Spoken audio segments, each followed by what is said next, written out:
तो दोस्तों, मूवी की स्टोरी को 2 घंटे में खत्म करने की बजाय 2 पार्ट में दिखाने का ये ट्रेंड काफी बढ़ता जा रहा है और केजीएफ मूवी भी इसी ट्रेंड को फॉलो कर रही है। 2018 में आई ये कन्नड़ मूवी इतनी बढ़िया निकलेंगी ये किसी ने सोचा नहीं था। इस मूवी की स्टोरी बहुत इंटरेस्टिंग है पर थोड़ी कॉम्प्लेक्स भी है और अब इस फिल्म का दूसरा पार्ट यानी सेकंड चैप्टर आने वाला है।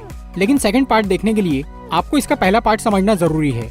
इसीलिए आज मैं आपको केजीएफ चैप्टर 1 की पूरी स्टोरी शॉर्ट में समझाऊंगा। तो आइए देखते हैं।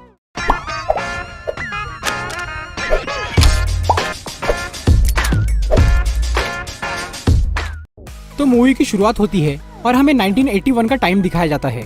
यहाँ इंडिया की प्राइम मिनिस्टर एक आदमी का डेथ वारंट साइन करती है, ये बोलकर कि वो बहुत खतरनाक क्रिमिनल है और किसी को भी उसके बारे में कभी पता नहीं चलना चाहिए।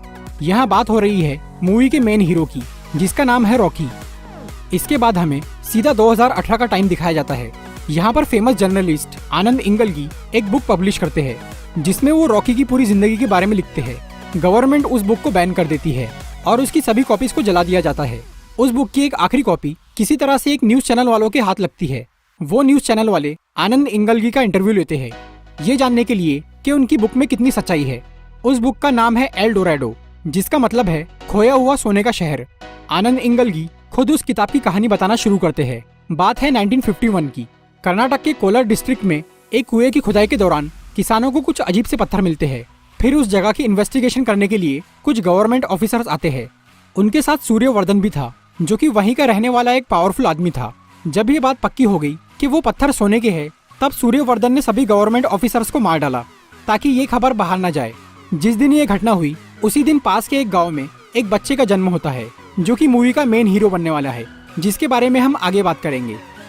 कोलार में गोल्ड निकलने की वजह से वो जगह कहलाई कोलार गोल्ड फील्ड्स यानी केजीएफ। और ये एक असली जगह है कर्नाटक में, जहाँ पहले गोल्ड माइनिंग हुआ करती थी, पर अब किसी कारण से वो बंद हो चुकी है। केजीएफ तो असली जगह है, पर मूवी की कहानी असली नहीं है, ये सिर्फ एक कहानी है। सूर्यवर्धन ने उस जगह को गवर्नमेंट से 99 सालों के लिए लीज पर ले लिया और उसने वहाँ नराची नाम की एक कंपनी बनाई और सबको ऐसा दिखाया कि ये एक लाइमस्टोन माइन है यानी चूने के पत्थर की खदान। सूर्यवर्धन कई सारे लोगों को नराची में लाकर जबरदस्ती माइनिंग करवाता था। इस कंपनी को अच्छी तरह मैनेज करने के लिए उसने 5 पार्टनर बनाए, जो कि है कमल, एंड्रयूज, राजेंद्र देसाई, गुरु पांडियन और सूर्यवर्धन का भाई अधीरा। अधीरा को छोड़ के बाकी चारों पार्टनर केजीएफ से बाहर दूसरे शहरों में रहकर बिजनेस संभालते थे। उनका ये गोल्ड स्मगलिंग का बिजनेस काफी जोरों पर चल रहा था। लेकिन 1978 में सूर्यवर्धन को हार्ट अटैक आया और उसकी तबीयत बहुत खराब हो गई, जिसके बाद कंपनी के सभी पार्टनर्स केजीएफ पर कब्जा करने की सोचने लगे। सूर्यवर्धन ने इस बीमारी की हालत में अपने बेटे गरुड़ा को इस कंपनी का मालिक बना दिया। पर यह बात सूर्यवर्धन के भाई अधीरा को पसंद नहीं आई। उसने गरुड़ा को मारने की कोशिश की, पर वो कामयाब नहीं हो पाया। लेकिन गरुड़ा अधीरा को मारने में कामयाब हो गया। अब गरुड़ा इस साम्राज्य पर राज करने लगा। वो बहुत जालिम था, इसीलिए सभी पार्टनर्स उससे नफरत करते थे। ये सब तो ही बाकी कैरेक्टर्स की बात। अब बात करते हैं मूवी के मेन कैरेक्टर यानी रॉकी के बारे में। रॉकी का असली नाम था राजा कृष्णप्पा बेरिया। उसकी माँ एक विधवा और बहुत गरीब औरत थी। जब राजा 10 साल का था तब उसकी माँ बीमारी से मर गई। लेकिन मरने से पहले उसने अपने बेटे से एक वचन लिया था कि उसे बड़ा होकर बहुत ताकतवर और अमीर आदमी बनना होगा, ताकि वो खुद भी अच्छी तरह जी सके और दूसरों की भी मदद कर सके। इस वादे को पूरा करने के लिए राजा मुंबई चला गया और उसने अपना एक नया नाम रखा, रॉकी। वहाँ उसने अपनी हिम्मत से डॉन शेट्टी का दिल जीत लिया और उसके लिए काम करने लगा। धीरे धीरे रॉकी काफी ताकतवर बन गया। वो अच्छों के लिए बहुत अच्छा था और बुरों के लिए बहुत बुरा। वो डॉन शेट्टी का खास आदमी बन गया और मुंबई में गोल्ड स्मगलिंग का पूरा काम संभालने लगा।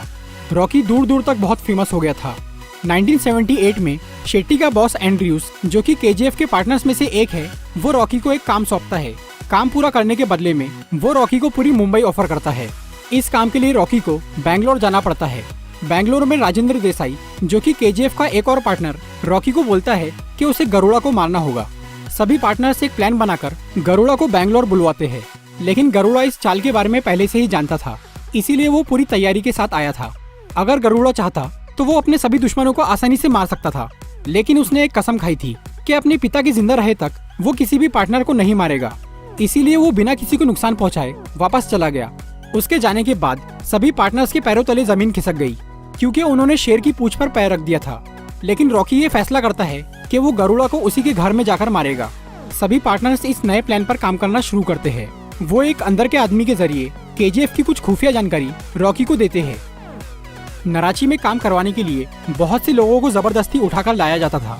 ऐसे ही जब गरुड़ा के आदमी एक गांव में लोगों को उठाने के लिए गए तब रॉकी वहां पहुंच गया और वो उन गांव के लोगों में शामिल होकर नाराची में घुस गया। वहां जाने के बाद उसे समझ में आता है कि वो जगह कितनी खतरनाक है। वहां लगभग 20,000 लोगों को बंदी बनाकर रखा गया था। हर किसी से 12 घंटे काम कराया जाता और कमजोर लोगों को मार दिया जाता। वहां के गार्ड्स बहुत खतरनाक थे। नियम तोड़ने वालों को वो तुरंत ही गोली मार देते थे। नाराची में माइनिंग एरिया से थोड़ी दूर पर गरुड़ा का महल था, जहां उसके पिता और भाई उसके साथ में रहते थे। इस महल की सुरक्षा बहुत मजबूत थी, कोई भी यहाँ आसानी से नहीं आ सकता था। रॉकी ने वहां पर रहकर पूरी जगह का अच्छी तरह मुआयना कर लिया था। उसने गरुड़ा के महल तक पहुंचने का रास्ता भी ढूंढ लिया था। अब बस वो सही मौके की तलाश में था। वहां रहते रहते रॉकी ने कई लोगों को बुरी तरह मरते हुए देखा। पहले तो वो चुप रहा, लेकिन एक दिन जब वहां के गार्ड्स एक अंधे बूढ़े आदमी को मारने वाले होते हैं, तब रॉकी खुद को रोक नहीं पाता। वो उस बूढ़े को बचाने के लिए 23 गार्ड्स को मार डालता है और वो सबकी नजर में हीरो बन जाता है।